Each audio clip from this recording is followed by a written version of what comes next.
Hello my dear students, class 12 की chemistry में आप सभी बच्चों का एक बार फिर से वेलकम करता हूं। बच्चों, आज हम क्लास 12 के अंदर एक interesting topic chemical properties of ether के बारे में जानेंगे कि क्या ईथर किस तरीके से कौन कौन सी केमिकल प्रॉपर्टीज जो है वो ईथर के द्वारा शो होने वाली है। तो फर्स्ट केमिकल प्रॉपर्टीज की अगर हम बात करें तो रिएक्शन विद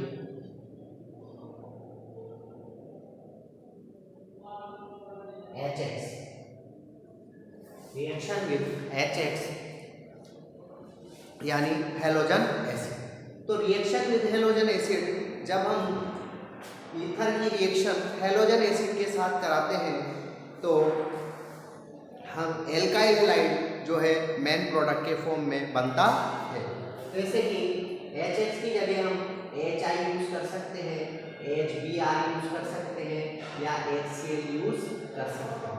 तो यहाँ हम रिएक्टिविटी का उदाहरण अगर इनके बीच में देखें तो HI मोर रिएक्टिव, ईथर के साथ मोर रिएक्टिव है कंपेरेटिवली HBr, और HBr ईथर के साथ मोर रिएक्टिव होती है देन HCl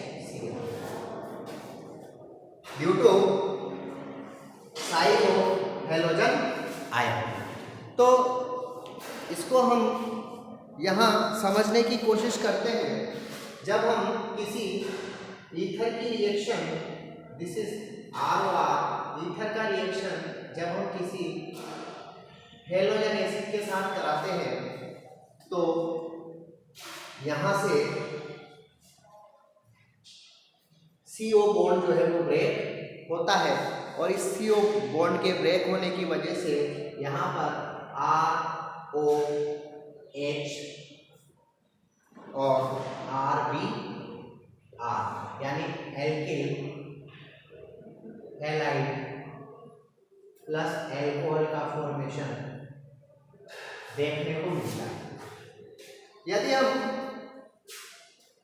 हाइड्रोजन हैलाइड का कंसंट्रेशन, जिसे हम हेलोजन एसिड भी नाम देते हैं, इनको हम एक्सेस में ले लें, इसको हम एक्सेस में यूज करें तो ये जो बनने वाला एल्कोहल है ये दोबारा से HBr से रिएक्ट करता है, हाइड्रोजन हैलाइड के साथ दोबारा से रिएक्ट करता है, और रिएक्ट करने के बाद फिर से यहाँ से CO बॉन्ड ब्रेक करता है, और CO बॉन्ड ब्रेक करने की वजह से यहाँ पर ये बॉन्ड ब्रेक करता है। तो यहाँ पर ऑक्सीजन और हाइड्रोजन में कौन बॉन्ड इलेक्ट्रोनेगेटिव है, ऑक्सीजन बॉन्ड इलेक्ट्रोनेगेटिव है, तो ये बॉन्ड यहाँ से प्लस यहाँ माइनस बनता है। यहाँ हाइड्रोजन और Br के अंदर हेलोजन की इलेक्ट्रोनेगेटिविटी मोर होती है, ड्यू टू दिस रीजन ये बॉन्ड इस तरीके से शिफ्ट हो जाता है, इसका प्लस इसका माइनस आता है, एंड तो ये बॉन्ड यहाँ से ब्रेक कर जाता है, और ब्रेक करने के बाद यहाँ पर ROH का फॉर्मेशन हमें देखने को मिलता है, क्योंकि इस पे माइनस आया, तो माइनस किससे जुड़ेगा बच्चों? तो यहाँ आप देख सकते हैं, यहाँ से इस तरीके से ये वापस से बॉन्ड जो है ब्रेक कर जाता है, और जब ये बॉन्ड ब्रेक करता है तो RBr का फॉर्मेशन होता है, RBr एल्किल हैलाइड और प्लस ROH प्लस H2O बनता है। क्या बनता है? H2O बनता है। तो जब कभी हेलोजन एसिड के साथ ईथर का ट्रीटमेंट कराया जाता है तो हमें 2 मोल एल्काइल हैलाइड जो है मिलते हैं। तो एक्सेस ऑफ हाइड्रोजन हैलाइड की प्रेजेंस में हमें 2 मोल हेलोजन एल्काइल हैलाइड देखने को मिलते हैं। लेकिन अगर हम एल्किल हैलाइड को का कम अमाउंट यूज करते हैं तो 1 मोल एल्किल हैलाइड हमें देखने को मिलता है। इसी तरीके से यहाँ एक्सेस का मतलब यहाँ हम कंसंट्रेट यूज करते हैं। कंसंट्रेट हाइड्रोजन हैलाइड यूज करने पर यूज करने पर हमें 2 मोल एल्काइल हैलाइड का फॉर्मेशन देखने को मिलता है। इसी तरीके से हम देख सकते हैं यदि हम यहाँ एल्काइल ग्रुप की जगह कोई एराइल ग्रुप लगा दें, दिस इज एराइल ग्रुप, और यहाँ हम O R, this is aryl ether. Aryl ether use करने पर एराइल ईथर की रिएक्शन जब हम किसी हाइड्रोजन हैलाइड के साथ कराते हैं तो यहाँ से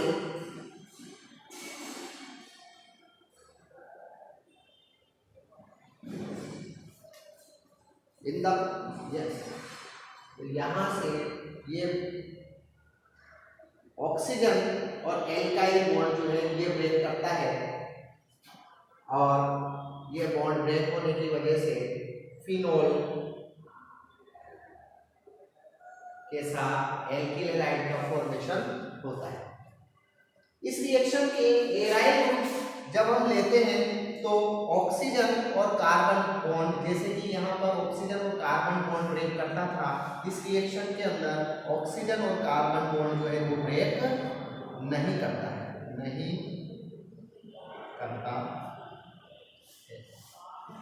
तो why this bond is not break in the condition of aryl ether? तो यहाँ हम देख सकते हैं यहाँ पर ये कार्बन और ये ऑक्सीजन जो बॉन्ड है, यहाँ इस कार्बन और इस ऑक्सीजन के बीच में पार्शियली डबल बॉन्ड कैरेक्टर पाया जाता है, ड्यू टू ये बॉन्ड जो है मोर स्ट्रॉन्ग होता है कंपेरेटिवली दिस बॉन्ड। तो यहाँ से ऑक्सीजन और एल्काइल के बीच में जो बॉन्ड होता है ये ब्रेक करने की वजह से यहाँ पर एक एल्किल हैलाइड और फिनोल का फॉर्मेशन हमें देखने को मिलता है। Ether having 2 different alkyl group are also cleaved in the same manner. इसी को हम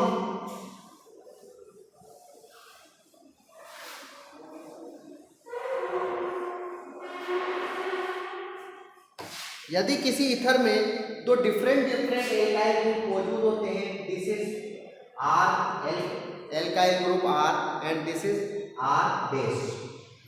2 डिफरेंट एल्काइल ग्रुप होने पर सेम मैनर इनकी अगर हम HX हाइड्रोजन हैलाइड के साथ रिएक्शन कराते हैं तो रिएक्शन सेम मैनर में होती है और हमें RX प्लस ROH का फॉर्मेशन देखने को मिलता है।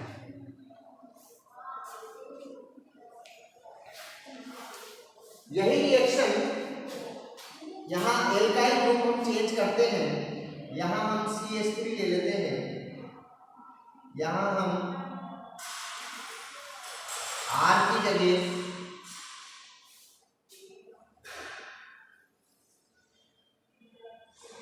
टर्शरी एल्काइल ग्रुप यूज करते हैं और यहाँ हम इस R की जगह CH3 को यूज करते हैं।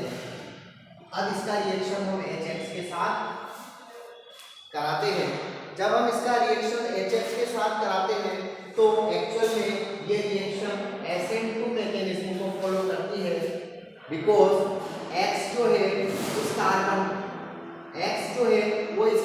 पर जाकर नहीं जुड़ पाता due to hindrance of alkyl group.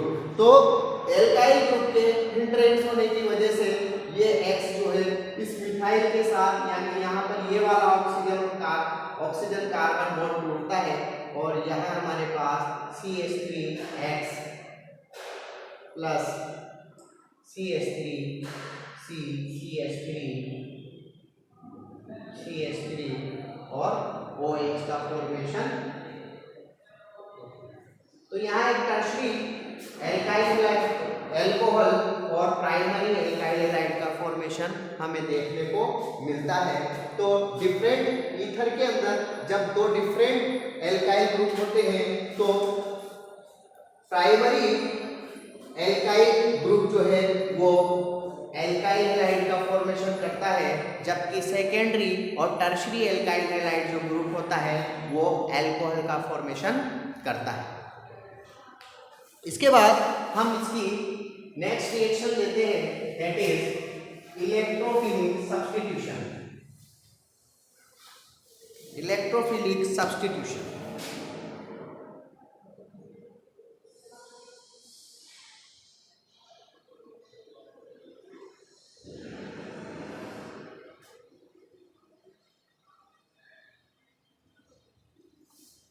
Electrophilic substitution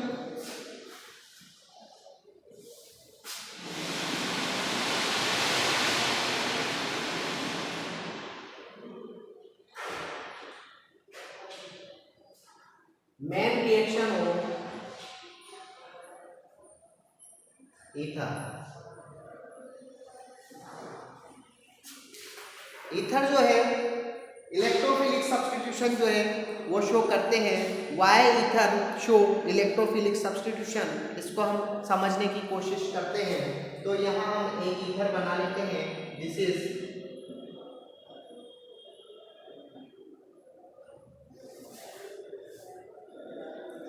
तो एराइल एथर जो होती है जनरली इलेक्ट्रोफिलिक सब्स्टिट्यूशन शो करती है। हम यहाँ पर एक एराइल एथर लेते हैं, that is known as anisole, जिसे हम एनीसोल नाम देते हैं। यहाँ एराइल एथर की अगर हम बात करें तो ये जो मिथॉक्सी ग्रुप या इथॉक्सी ग्रुप जो बेंजीन पर जुड़ा हुआ होता है, एक्चुअल में इसके पास 2 लोन पेयर अवेलेबल होते हैं। ड्यू टू दिस रीजन ये इलेक्ट्रॉन डोनेटिंग ग्रुप होता है, और इलेक्ट्रॉन डोनेटिंग ग्रुप होने की वजह से यहाँ कुछ इसकी रेजोनेटिंग स्ट्रक्चर्स बनती है। ये बॉन्ड यहाँ शिफ्ट होता है, ड्यू टू ये बॉन्ड यहाँ पर शिफ्ट हो जाता है। तो जब हम इसकी रेजोनेटिंग स्ट्रक्चर बनाते हैं तो यहाँ पर एक डबल बॉन्ड और CH3 या 2 इलेक्ट्रॉन और पॉजिटिव आयन में देखने को मिलता है। ड्यू इस कार्बन की वैलेंसी 5 ना हो जाए, इसलिए यहाँ पर ये बॉन्ड इस कार्बन पर शिफ्ट हो जाता है एंड ये स्ट्रक्चर हमें यहाँ पर दिखाई देती है। तो this is the first structure, this is second structure. हम इसकी थर्ड स्ट्रक्चर बनाते हैं।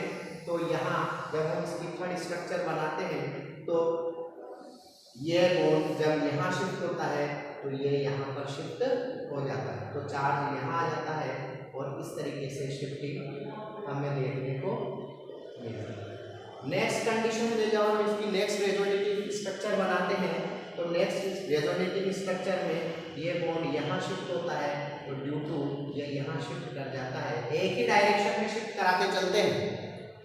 शिफ्टिंग जो है हमेशा एक डायरेक्शन में होगी, या तो क्लॉकवाइज होगी या तो एंटी क्लॉकवाइज होगी।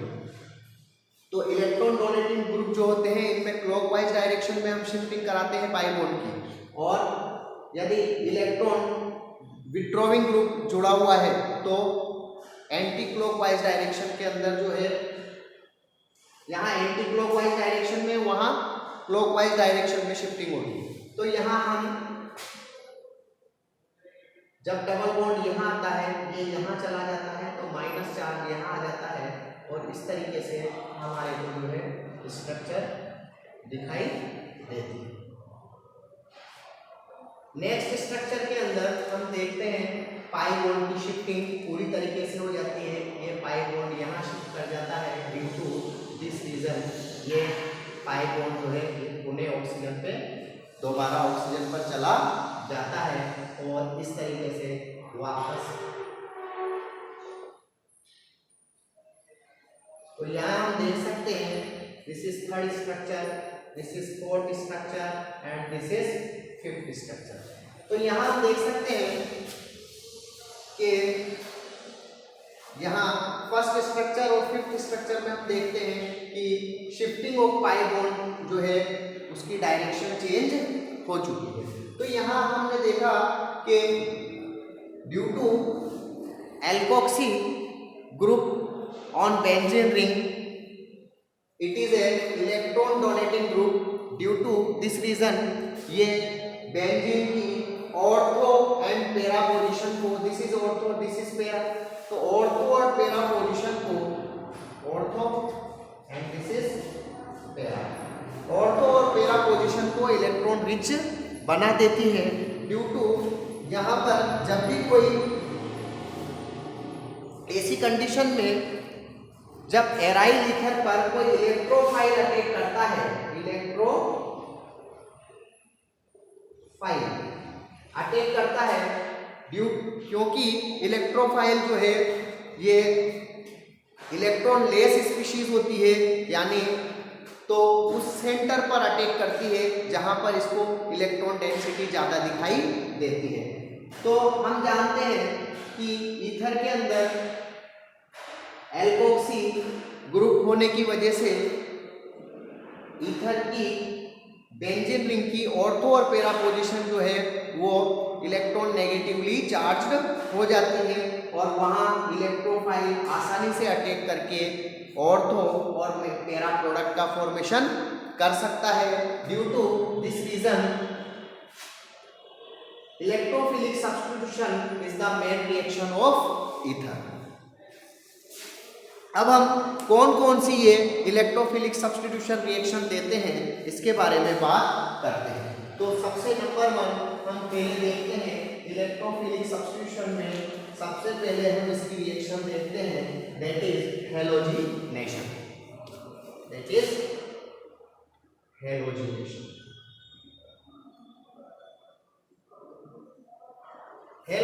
हैलोजिनेशन का मतलब रिएक्शन विद हैलोजन। तो एराइल ईथर की रिएक्शन हम हैलोजन के साथ कराते हैं, दिस इज एराइल ईथर, और इसकी रिएक्शन हम किसी हैलोजन के साथ कराते हैं। हैलोजन के साथ जब Br2 in the presence of CS2, तो CS2 की प्रेजेंस में या CCl4 की प्रेजेंस में जब हम इसका ब्रोमिनेशन कराते हैं या आयोडीनेशन कराते हैं या क्लोरीनेशन कराते हैं तो ऑर्थो और मेटा प्रोडक्ट का फॉर्मेशन होता है, OCH3। Br, यहाँ Br इलेक्ट्रोफाइल बनता है और ये इलेक्ट्रोफाइल जो है वो ऑर्थो या पैरा पोजीशन पर अटैक करके ऑर्थो और पैरा प्रोडक्ट का फॉर्मेशन करता है। This is ortho bromo anisole, this is anisole. तो ये होगा हमारे पास ortho anisole and this is para anisole.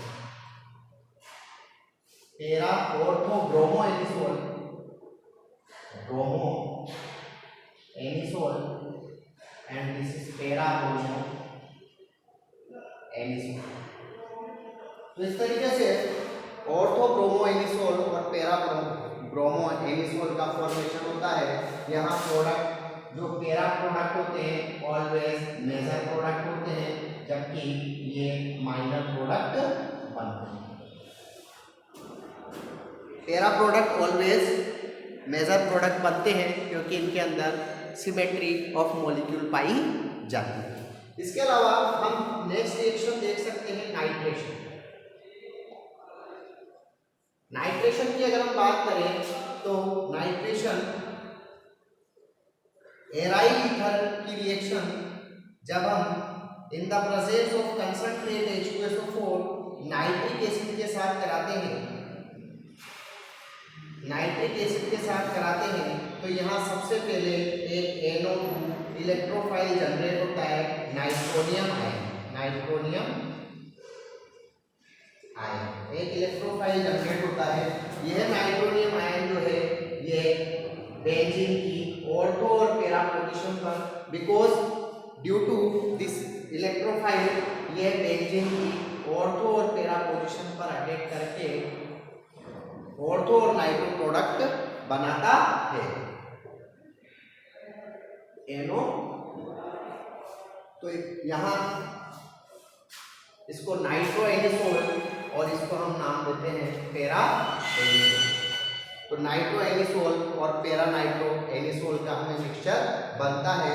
Para nitro anisole always भी मेजर प्रोडक्ट है जबकि ये माइनर होता है।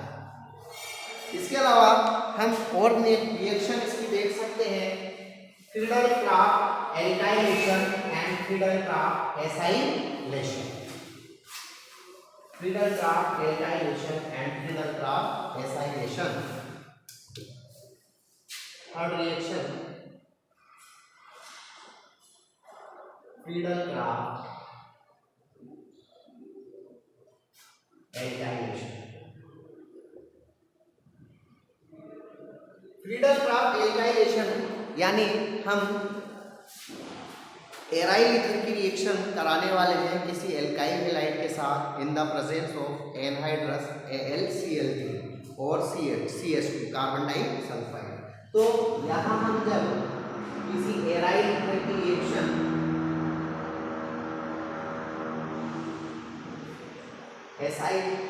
एल्काइलेशन एल्किल हैलाइड के साथ कराते हैं, जैसे कि R की जगह हम CH3 और यहाँ ले लेते हैं X, या X की जगह हम ले लेते हैं Br in the presence of anhydrous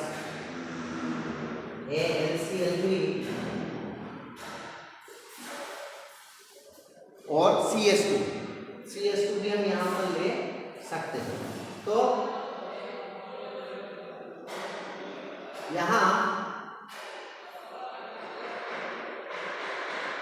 bromine is more electronegative than carbon, तो यहाँ मिथाइल इलेक्ट्रोफाइल जनरेट होता है, मिथाइल, और मिथाइल वहाँ अटैक करेगा जहाँ इलेक्ट्रॉन की डेंसिटी ज़्यादा होती है।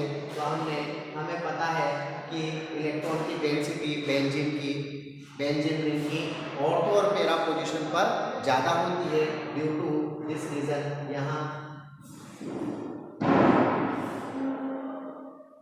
और मिथाइल जो है वो यहाँ अटैक करके प्रोडक्ट का फॉर्मेशन करता है। इसको हम बोलते हैं 1,2-2-methoxy toluene and this is 4-methoxy toluene। 2-methoxy toluene। इसी तरीके से हम यहाँ पर फ्रीडल-क्राफ्ट एसाइलेशन भी देख सकते हैं। एसाइलेशन का मतलब एसाइल ग्रुप का बेंजीन रिंग के अंदर जुड़ना। तो एसाइल ग्रुप का बेंजीन रिंग के अंदर जुड़ना एसाइलेशन कहलाता है। तो यहाँ हम एक OC2H5 ले लेते हैं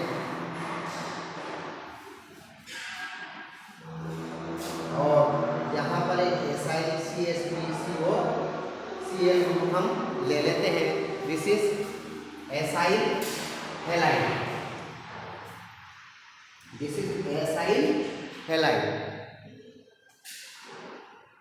तो यहाँ पर ये एसाइल ग्रुप बनता है। This is electrophile. यहाँ पर ये एसाइल इलेक्ट्रोफाइल जनरेट होता है और एसाइल इलेक्ट्रोफाइल जनरेट होने की वजह से यहाँ पर COCH3 plus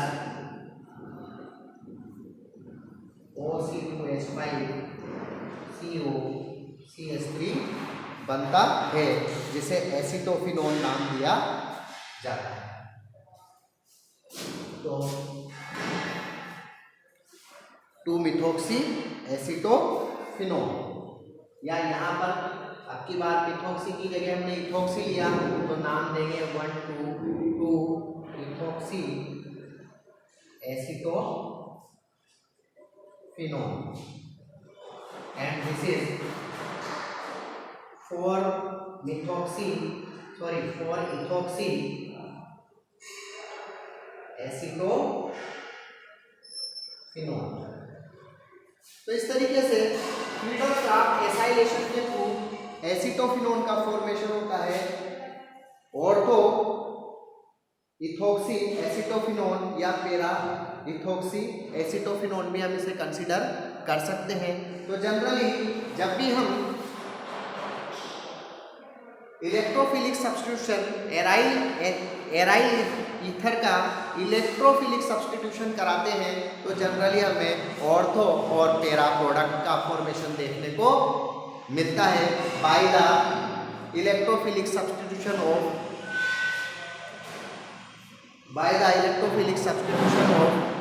halogenation, nitration, Friedel-Crafts, alkylation और एसाइलेशन के थ्रू हमें जो है ऑर्थो और पैरा प्रोडक्ट जो है वो देखने को मिलता है। तो इस तरीके से ईथर के अंदर काफ़ी इलेक्ट्रोफिलिक सब्स्टिट्यूशन जो है ये इसकी काफ़ी इम्पोर्टेंट रिएक्शंस होती हैं जो एराइल ईथर जो है वो आसानी से शो करते हैं। आई थिंक आपको मेरा ये वीडियो अच्छा लगा होगा। अगर आपको ये वीडियो अच्छा लगता है तो आप इसे शेयर और लाइक कर सकते हैं। इसी के साथ मैं आपसे आज की क्लास में अलविदा लेता हूँ। मिलते हैं हम नेक्स्ट क्लास में फिजिकल प्रॉपर्टीज़ ऑफ ईथर के साथ कि क्या क्या फिजिकल प्रॉपर्टीज़ जो है वो ईथर शो करती है। Good day.